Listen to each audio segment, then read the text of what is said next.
अध्याय 44 बोधि वृक्ष का ज्ञान। पवित्र शहर बोधगया में एक राजसी बोधि वृक्ष के विशाल चंदवा के नीचे बुद्ध सिद्धार्थ गौतम को ज्ञान प्राप्त हुआ। इस वृक्ष ने एक भटकते हुए साधक से एक प्रबुद्ध व्यक्ति में उनके गहन परिवर्तन को देखा था और यह बोधि वृक्ष जागृति के वृक्ष के रूप में जाना जाने लगा। बोधि वृक्ष का ज्ञान बुद्ध के ज्ञान प्राप्ति की महत्वपूर्ण रात से आगे तक फैला हुआ था। ऐसा कहा जाता था कि इस पेड़ में ही शिक्षाओं की प्रतिध्वनि और बुद्ध के ज्ञान का सार था। देश भर से तीर्थयात्री और साधक बोधगया में इसकी छाया के नीचे ध्यान करने के लिए आते थे, इस उम्मीद में कि पेड़ ने जो ज्ञान देखा था उसकी झलक पाने के लिए। बोधगया की यात्रा करने वालों में लीला नाम का एक विनम्र व्यापारी था। वर्षों से लीला ने धन और सफलता का पीछा किया था, यह मानते हुए कि भौतिक समृद्धि उसकी खुशी लाएगी। फिर भी अपनी समृद्धि के बावजूद उन्होंने अपने दिल में एक गहरा खालीपन महसूस किया, कुछ गहरा और अधिक सार्थक करने की लालसा।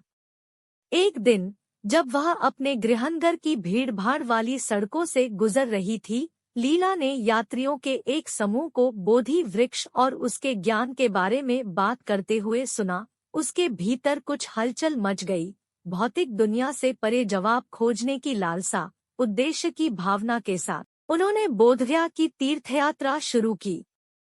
अपने आगमन पर लीला बोधि वृक्ष को घेरने वाली शांति से प्रभावित हुई। भिक्षु और साधक इसकी शाखाओं के नीचे ध्यान में बैठे, उनके चेहरे आंतरिक शांति से चमक रहे थे। वह प्राचीन पेड़ की फुसफुसाहट के बीच स्पष्टता पाने की उम्मीद में उनके साथ शामिल हो गई।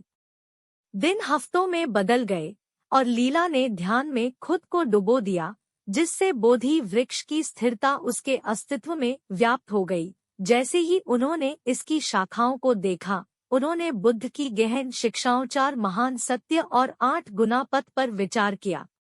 एक शाम जैसे ही चांदनी ने बोधि वृक्ष को कोमल चमक से नहलाया, लीला ने एक गहरी अंतर्दृष्टि का अनुभव किया। उन्होंने देखा कि भौतिक धन की खोज हालांकि जीवित रहने के लिए आवश्यक है, लेकिन खुशी का अंतिम स्रोत नहीं है।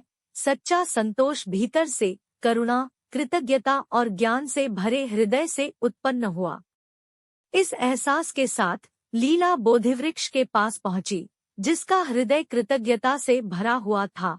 उन्होंने प्राचीन वृक्ष के सामने झुककर कहा, हे बोधि वृक्ष, आपने बुद्ध के ज्ञान और अनगिनत साधकों के परिवर्तन को देखा है। मैंने सीखा है कि सच्चा ज्ञान और संतुष्टि भीतर निहित है, और इस अंतर्दृष्टि के लिए मैं बहुत आभारी हूँ। मानो उनकी कृतज्ञता के जवाब में एक हल्की हवा ने बोधि वृक्ष के पत्तों को हिला दिया, जैसे कि अपनी शिक्षाओं को फुसफुसाया जा रहा हो। लीला ने पेड़ और उसके ज्ञान के साथ संबंध की गहरी भावना महसूस की। अपने घर लौटते हुए लीला अपने साथ बोधि वृक्ष का ज्ञान ले गई। उन्होंने अपनी व्यापारिक गतिविधियों को जारी रखा, लेकिन उनकी प्राथमिकताएं बदल गई थी। उन्होंने अब भौतिक सफलता की अपनी खोज को आंतरिक विकास और दूसरों के लिए करुणा के साथ संतुलित करने की कोशिश की। लीला के नए ज्ञान और करुणा ने उन लोगों के जीवन को छुआ जिनसे वह मिली थी। उन्होंने बुद्ध और बोधि वृक्ष की शिक्षाओं को साझा किया, दूसरों को याद दिलाते हुए कि सच्चा सुख धन और संपत्ति की क्षणिक प्रकृति से परे भीतर पाया जा सकता है। और इसलिए the wisdom of the Bodhi tree की कहानी ने प्राचीन पेड़ के स्थायी ज्ञान और लीला जैसे साधकों को प्रेरित करने की इसकी क्षमता के प्रमाण के रूप में कार्य किया।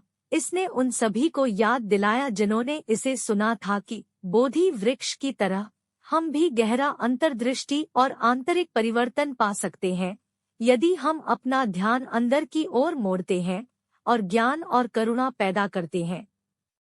कहानी का नैतिका बोधि वृक्ष का ज्ञान हमें सिखाता है कि वास्तविक ज्ञान और संतुष्टि भौतिक धन और सफलता की खोज से परे भीतर पाई जाती है। बोधि वृक्ष की तरह जो बुद्ध के ज्ञान का साक्षी था, हम अपना ध्यान भीतर की ओर मोड़कर अपने जीवन में ज्ञान, करुणा और कृतज्ञता पैदा करके गहन अंतर्दृष्टि और आंतरिक परिवर्तन प्राप्त कर सकते हैं।